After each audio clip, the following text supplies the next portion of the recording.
White people fear black men. That's not fair, but it's true. There was a real fear that if you let blacks get control, everything would change. And there was no, with some people, there was no idea that there would be any fairness or any democracy or anything, that there would be a decent, well-run city government, county government, whatever. It was like, if this happens, we're lost. And it was just a terrible fear. Hello everyone, welcome once again to AfriPost. I hope wherever you're watching us from, you're having a great time. Now, we know how American system works. It has been there to kind of minimize the growth that black people can get. And why is this happening?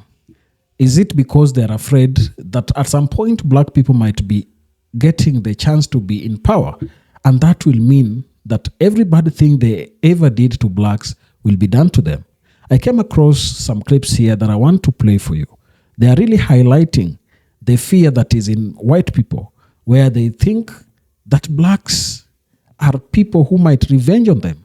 And this tells you that they know they are very guilty of mistreating blacks, of discriminating against blacks, and of doing things to blacks that they would not want to be done to themselves. So let's watch this, then come back and share our thoughts. When you watch the video of the black men killed by white cops in Louisiana and Minnesota, it brings us into a need for soul searching in the country. Of all the things Bill Clinton did and said, one of the profound things he ever said at the end of his administration was, on race, we have to get to the roots of black pain and the roots of white fear. Clinton, a white kid from the South, had seen everything. And white fear is that you walk down the street, like Barack Obama said about his white grandparents, and they're afraid because they have black men walking about 30 feet behind them. Black pain, you've been stopped for no reason while walking to the mall, or you've been asked by an usher at a basketball game to show your ticket when the 4 white friends from the office sitting next to you don't have the usher ask them for their tickets. That's black pain and white fear, and together you could see it with these cop incidents. The white cops in Minnesota and in Louisiana showed fear on their faces. In Minnesota, because the gentleman said he had a permit for a concealed carry, and when he went for his wallet, the cop shot him. And the cop was more unhinged than the African-American girlfriend, who remained calm. In Louisiana, somebody shouted he has a gun. You could see the white fear on the face of the cop as he pulled his gun out and shot him in the chest. Dick Gregory, who was an African-American comedian back in the early 60s, once said about racism in the North and South, there's racism in both places. In the South, you can get close to white people, but just don't get too big. In the North, you can get as big as you want, but just don't get too close. We still have racism in this country. We have to get to the roots of black pain and white fear, or more of these things will happen, and it'll keep happening. Rich, who again is a fairly liberal columnist, and wrote a piece, I think it was in the New York Times, right after or right before the election, where he said that, basically racism is not a problem anymore because when white folks get to know black folks, well, their biases and their fears subside. Now, number one, I'm not sure that's true. But secondly, even if it were true, the truth is, given the history of racism, spatial segregation, residential isolation, the fact that 85% of white folks live in communities with virtually no people of color around, even if he were right, it wouldn't matter because most white folks won't get that opportunity to actually form close, intimate friendships or connections with people of color. And unfortunately, if it isn't happening, the only way we get to know folks of color is via media. So maybe we see Barack Obama on television coming into our living rooms every night. And over an 18-month to 2-year period, we're able to say, yeah, I sort of like that guy. He seems really capable and really bright. Maybe I wasn't sure at first, but given 2 years, he was able to overcome, maybe my first impression. But the only other folks we're seeing in the media are either folks who are sort of superstars on the one hand, or criminals on the other hand. Those are the black folks we typically see on TV. They're either like mega millionaire athletes or entertainers, or they're the folks doing a perp walk on the 6 o'clock news that the cops have just gone arrested and haven't even let them put a shirt on before cuffing them and bringing them out in front of the cameras. If the only people you see regularly are superstar millionaires and thugs, for the average person, they can't relate to either of those, right? The average person of color can't, and the average white person can't either. The superstar, you're likely to envy their position, and the thug you're afraid of. And envy and fear are not particularly good human emotions upon which to base some personal connections or intimate relationships. So I think that's what we're dealing with. You know, Barack Obama or Bill Cosby or Oprah Winfrey or a handful of people of color, we're able to get to know them, or at least we think we know them, via media. But for average everyday white folks and for average everyday black and brown folks, the ability to really get to know each other and overcome those implicit biases is a lot more. White people fear black men. That's not fair, but it's true. What makes this even more unfair is that in the vast majority of cases, our fear of black men is in no way connected to our personal experience. And if that wasn't unfair enough, study after study has shown, you know this, that fear of black men doesn't even spring primarily from racism. It's deeper than that. And that's not fair to black people or white people. Most black men have experienced what some people refer to as the fearful gaze of white men and women. Then on the other side of the equation is this: the majority of African Americans in our country, they don't trust the criminal justice system, do you? I mean, you fear the police. That's not fair. Facts don't care. The white people who have all but silenced their fear of black men are the white people who have befriended black men or have been befriended by black men and their families.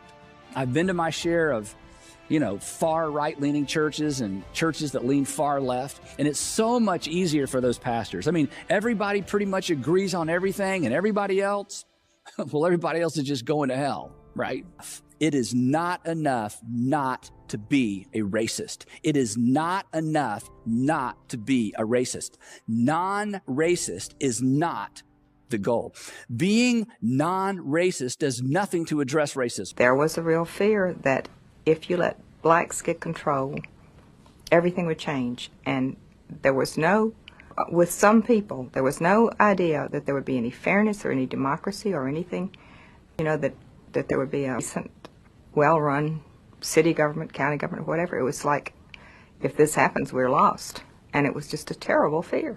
Southerners are like any other group of people. I mean, there are all kinds of folks that are included. And regardless of where they stood on integration or anything else, there were a lot of really good people who made wrong decisions and not so much did wrong things as failed to do right things. And when you look back on it, try to sort it out and figure out what could have been different. I think one of the things is that people felt a sense of being powerless. Maybe people who would have been willing to go along and go further and move forward sooner wouldn't have had any notion of any way that they could impact this, or that anything that they could personally do that would be helpful. Even as now, most of us live in a society that we think is far from perfect, and yet between now and 2 weeks from now, we're probably not going to do very much to change it, partly because we have no sense of what we could do. And in the South, it was that way. Even people who were willing to take risk and move out were just not able to visualize what kinds of things could help. Or, how would you get enough people, if everybody that was willing to go to a certain step would move at once, then it would be accomplished. But we were all scattered out there. Nobody knew who else was willing to do what or make what changes. And there was not a lot of leadership. And leadership in the churches a lot of it was really forward-thinking and helpful, and then a lot of it was people who knew what the right thing to do was but were terrified of taking any stand that would upset the congregation. There were people in the churches who wanted to keep the peace in the local church, in the congregation, and so they didn't want to do anything that might cause any kind of dissension. Politicians, even people who knew better, who would have been willing to go further personally or to have the state move forward, were always bound by fear of not getting reelected. And so really people who knew better just stuck with racism for political reasons, is what I think. It was, but a lot of it just in average citizens was just that people didn't know what to do. They didn't know how to help. There still are a lot of strange myths floating around in the South. There were a lot of strange tales from Reconstruction. There's an awful lot of fiction that floats about, and so I have no idea what kind of weird notions people had, but mostly I think it is of losing control. You know, I mean, there was some higher level of trust, even of dishonest or corrupt white politicians, than of a black in some position of authority over you, for people who had grown up with these myths and fears, so that it was easier to stick with somebody that you might not have even cared for was white. I know that there were people who actually became physically ill every time there was any big desegregation news. I mean, you could just count on it. If you went to their house, you knew they were going to be in bed. It really just was. This was after I was a grown woman, and it was pretty startling to me to discover that there were people that had that kind of, that were bound in that way to racism. But of course, there are people who are a lot worse that I didn't happen to know personally.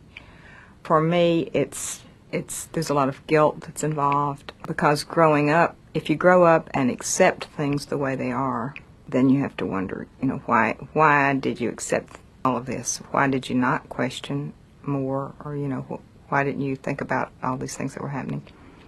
And I don't know what the answer to that is. My great-grandfather was a really good man, but he was really a racist also. He, I guess, was influenced a lot by things that happened during Reconstruction. And he was never a violent person, nor was he. It wasn't something that he spent a lot of time thinking about or talking about, but his views were, I remember, mainly his never quite forgiving the Methodist Church for reuniting. You know, there was a Southern Methodist Church for a while, and he didn't think they should have gone back in with the Northern Methodist Church. There were a lot of really good people who were and are racist, and I don't know how you explain or justify, or a lot of people wouldn't even accept the fact that you can be both, but in my belief you can. For instance, there were a lot of people who were willing to accept, when Emmett Till was murdered, there were people who were willing to accept the fact that this was, I don't remember if they said it was a prank or what, but I mean, there were stories that this didn't really happen before they found the body, and there were people who were willing to accept that.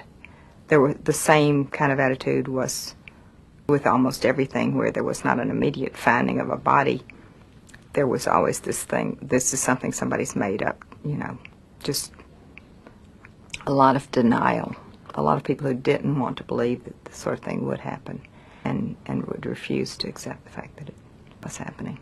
I think there were a lot of people who did think it would be stopped, who never thought the change would actually happen, even after it was happening. And I think if there had not been that attitude, if people had known the change was going to happen anyhow, maybe it would have been faster. Maybe the holding the line would not have been so long and painful.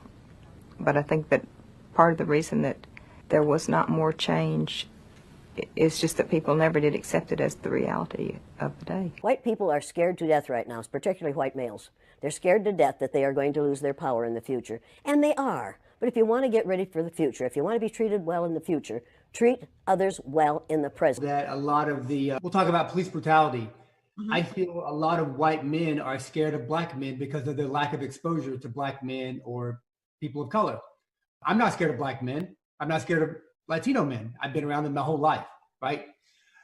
But I feel a white officer might be around a black guy and he feels that emotion. He's scared of the black guy. And next thing you know, the black guy runs. He's got to shoot him because he has the power, because he can pull it out of his pants, and he shoots the guy. And I feel that happens over and over and over again, that white men are just scared or intimidated by black men for no other reason than that they're the color of their skin. And it's really the ignorance and the lack of exposure to those people. Yeah, I find that interesting that the only thing that seems to scare white people are black men. Literally, they swim with the sharks. They hunt. They go in the mountains and hike with the bears. They go to safaris and hang out with the tigers and the lions. I mean, literally, they go into the ocean and they find these indescribable ocean beings. They jump off a 1,000-foot cliff. They jump off of cliffs, they skydive. I mean, literally, white people do everything you can imagine that would kill them. And the one thing that only scares them is black. And that's unfortunate because our history as black people does not reflect in any way factually that we are a violent people. And I believe Minister Farrakhan said that the best when he said, we don't have a history of killing you. So after watching that entire clip, what do you have in mind?